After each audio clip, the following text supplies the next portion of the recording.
Hello friends, welcome to Buds to Bloom. இன்னைக்கு நம்ம சேனல்ல பார்க்க போறது எப்படி வந்து தயிரை ஒரு 2 hours குள்ள ஊற வைக்கிறது அப்படினு தான் பார்க்க போறோம்.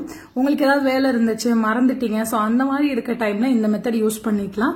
ஒரு 2 to 3 hours குள்ள ரொம்ப 2 hours க்கு முன்னாடியே வந்து உங்களுக்கு தயிர் வந்து ரெடி ஆயிடும். இப்போ சம்மர் அதிகம் வந்தனால நம்ம தயிர் அதிகம் யூஸ் பண்றனால இந்த வீடியோ வந்து உங்களுக்கு யூஸ்ஃபுல்லா இருக்கும்னு நினைக்கிறேன். இப்போ நான் வந்து ஒரு 2 கப் அளவு சுடு தண்ணி எடுத்துர்க்கேன்.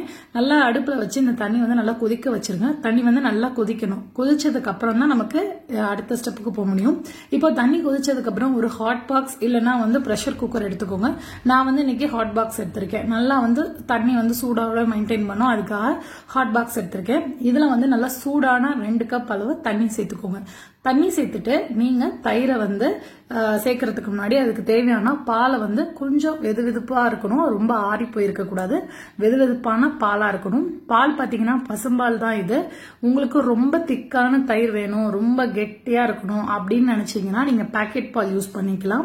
இல்லனா பால்ல தண்ணி சேர்க்காம காய்ச்சி அந்த பாலை யூஸ் பண்ணிக்கலாம். நான் இப்போ இது கூட ஒரு டேபிள் ஸ்பூன் அளவுக்கு தயிர் சேர்த்துக்கிறேன். தயிர் சேர்த்து இதை நல்லா கலக்கி விட்டுருங்க. இல்லனா வந்து ஒரு இன்னொரு கிண்ணத்துல எடுத்து நல்லா ஆத்திக்கோங்க. நல்ல ஸ்பீடா ஆத்திட்டீங்கன்னா உங்களுக்கு கரெக்டா இருக்கும். நான் வந்து இன்னைக்கு இதை கலக்கி விட்டுறேன்.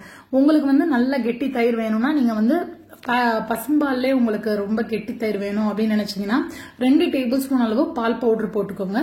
பால் பவுடர் போட்டு பால் காய்ச்சினதுக்கு அப்புறம் நீங்க தயிர் ரெடி பண்ணீங்கன்னா நல்லா கெட்டியா இருக்கும். அதே மாதிரி உங்களுக்கு ரொம்ப கெட்டி தயிர் வேணும் ஆனா பசும்பால் அவைலபிளா இல்ல அப்படிங்கறப்ப பாக்கெட் பால் யூஸ் பண்ணிக்கலாம். அதுல வந்து நல்லா கெட்டியா தயிர் வருது. அதுவும் ஃபுல் ஃபேட் மில்க்ல வந்து ரொம்பவே கெட்டி தயிர் வருது. நான் வந்து இன்னைக்கு பசும்பால் தான், ஒரு மீடியமான காய்ச்சின பால் தான், தண்ணி ஊத்தி காய்ச்சின பால் தான். சோ அதனால எனக்கு இந்த மாதிரி கிடைச்சிருக்கு. இப்போ இது இதுக்குள்ள சேர்த்து நம்ம என்ன பண்ணிடுறோம்னா நல்லா ஃபாஸ்டா ஆத்திக்கிறோம். ஆத்திட்டோம்னா நமக்கு வந்து நல்லா தயிர் நம்ம உரைக்கி சேர்த்திருக்கோம் இல்லையா, அது வந்து நல்லா செட் ஆயிடும். உங்களுக்கு இந்த மெத்தட் எதுவுமே வேணாம், எனக்கு டைரக்டா வந்து தயிர் சும்மாவே ஒரு 6 hours 7 hours செட் ஆனா போதும்னா இதே மெத்தட் தான். சுடுதண்ணி இல்லாம சேம் அப்படியே வெளில வச்சீங்கன்னா உங்களுக்கு கொஞ்சம் லேட்டா செட் ஆகும். நீங்க இந்த மாதிரி ஹாட் பாக்ஸ் போட்டு மூடி வச்சிட்டீங்கன்னா உங்களுக்கு ஒரு 2 மணி நேரத்துல நம்ம இன்னைக்கு தயிருக்கு மறந்துட்டோம், ரொம்ப இமிடியேட்டா தயிர் வேணுங்கிறதுக்கு நீங்க இந்த மாதிரி செஞ்சுக்கலாம். சோ இது வந்து எல்லா டைமும் நீங்க யூஸ் பண்ணாம எப்பயாவது மறந்துட்டீங்கன்னா மட்டும் யூஸ் பண்ணிக்கோங்க. ஏன்னா தயிர் வந்து யூசுவலா கொஞ்சம் லேட் பண்ணி, அதாவது நம்ம 6 hours 7 hours அது ஃபெர்மெண்ட் ஆகி சாப்பிடுறது அது ரொம்பவே உடம்புக்கு நல்லது.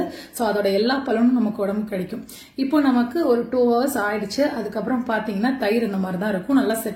நல்லாவே செட் ஆயிருக்கு. நீங்க வந்து தயிர் யூசுவலா தயிரா சாப்பிடுறதோட அதை பெருக்கிட்டு மோரா சாப்பிடுறது உடம்புக்கு ரொம்ப நல்லது. சம்மருக்கு வந்து பாத்தீங்கன்னா எஸ்பெஷலி மோர் வந்து சூப்பரான சிம்பிளான ஒரு ஹெல்த் ட்ரிங்க்னு சொல்லலாம்.